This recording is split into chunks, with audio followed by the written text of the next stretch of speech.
do that. It just means so much to me. I don't know why. Such a ball baby day, but I love this brother. Amen. And I see something great in him. I see something great. I'm looking out there, but I don't see Michael. But I see something great in each and every person here.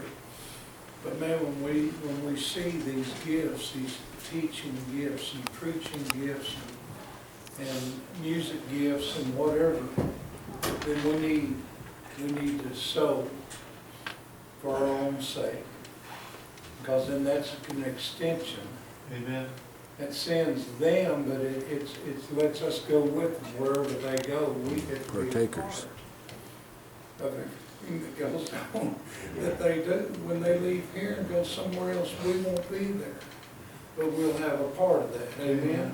Yes. So everything that come in this week that's handed to me on the side or anything else goes to these people, not to me, not to this ministry.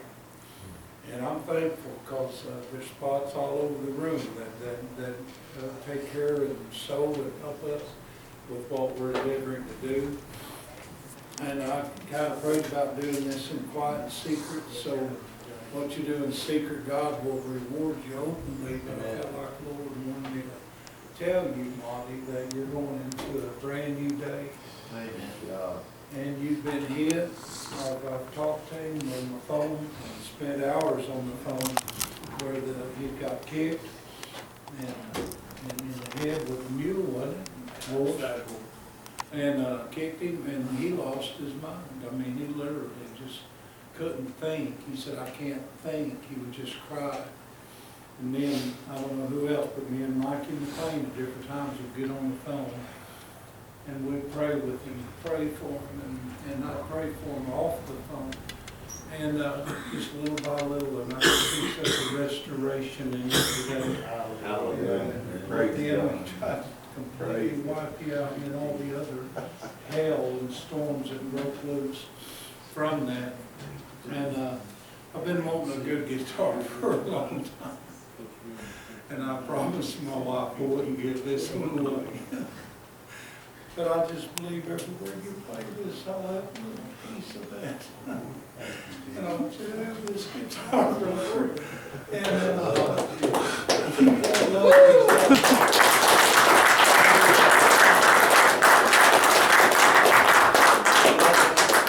I'd like to keep the strings if you don't mind.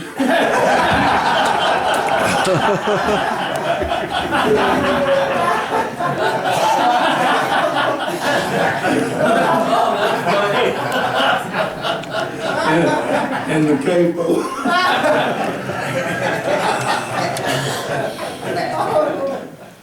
God gave me a motorhome through Mike Atkins, if any of you remember him, a man called Norman, and just a wonderful man of God. And he said, I bought a brand new generator and put on it. They had new tires, and that's raining pretty bad.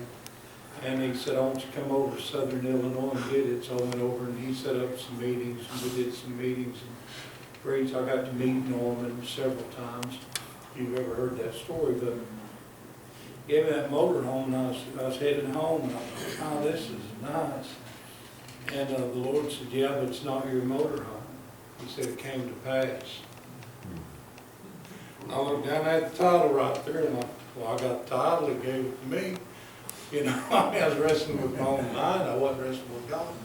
But I heard it again, it's not yours. And so I came home, and I had a big old bus that needed a lot of work to get it going. Mike called me the next day, he said, Brother Dave, he said, I felt led to call you and tell you that you can sell that motor home, you can give it away, you can turn it over on its side, make a sled out of it. He said, it's yours, no strings attached. He said, whatever you do with that is fine.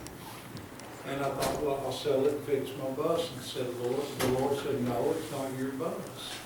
It came to pass. So I went on a few trips where it was really nice, and I was up in Illinois, we did a bunch of street and park outreach. There was this couple that had helped me supply Bibles in North and South Dakota and throughout Canada, thousands and thousands of Bibles.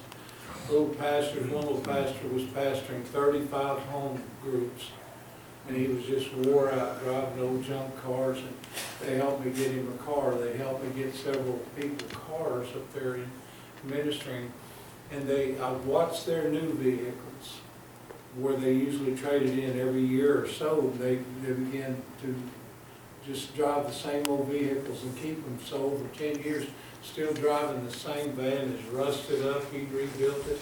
They got over 500,000 miles out of that old van. And I'd met with them at a truck stop, and as we walked out, I was heading home, gonna head home, the Lord said, "That's not your motorhome, it's theirs." I'd never seen anybody give to them. They'd always provided coats in the winter for us to take to the streets and to the reservations and all of that. And no one had noticed that they needed something too. Just God wanted to say thank you. And so God said, "I want you to give them that motorhome." So I thought, yeah, I'll do that, but I'll keep the generator.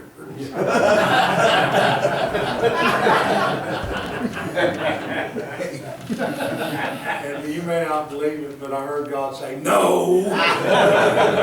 Seriously. And I started laughing. They didn't know what I was laughing about. And I always get right. It might take me a minute.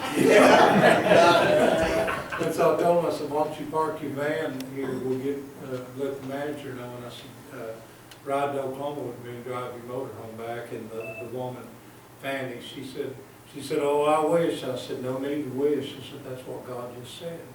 And so what happens is when you do that, now everywhere Monte goes, I'll get to be a little part of that. That's right. You know, and so what you've given this week, and I thank you for giving, but you've got a part of everything, and we've got a part of each other, all of us, Amen.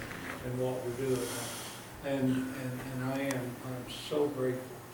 I don't know, it just seems like there's something else. Is it something that is God? God, there's something else that God wants to say before Glenn comes, or maybe it's through Glenn, but is there something that God's I gotta say something. Okay. I gotta say something, Dave.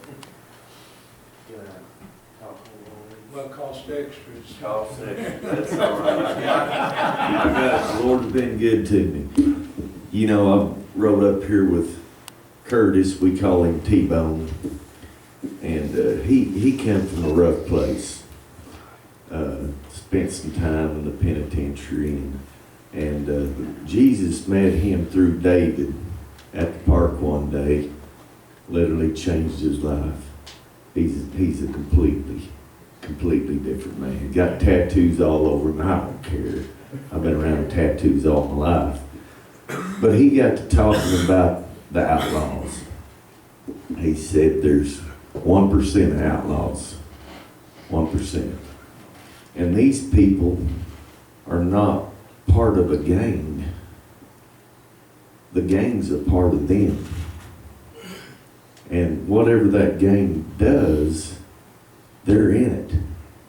Just like what you was talking about, every little bit. Every little bit, we're part of it. But the message, it's not about giving, don't get me wrong, give. The message I got for you is while I've been here, I've been to several men's group meetings, and most of them are pretty uncomfortable. I'm just going to tell you. I was kind of dreading coming to this one in the back of my mind. But once I got here, I feel like I know every one of them. I mean, we are brothers. And the Lord was speaking to me the other day, and I really want to get up here and say something, but I knew if the opportunity came, David would bring it up. So this is the opportunity. I'm just here to tell you today, you're the 1%. Amen. We're getting filled up right here this weekend. We're getting filled up. We're getting strengthened. God's given us stuff we need so we can get out there and not be a part of something, but that is who we are. Come on. Yeah. We are the 1%. I look at whatever's going on in this nation, in this world, and it's terrible. Amen. It's terrible. But then I look at God, and it's nothing. And the way it's going to happen is through you guys. Because every one of us, we're going to Illinois, we're going to Indiana and Missouri and Oklahoma and Texas. God bless Texas.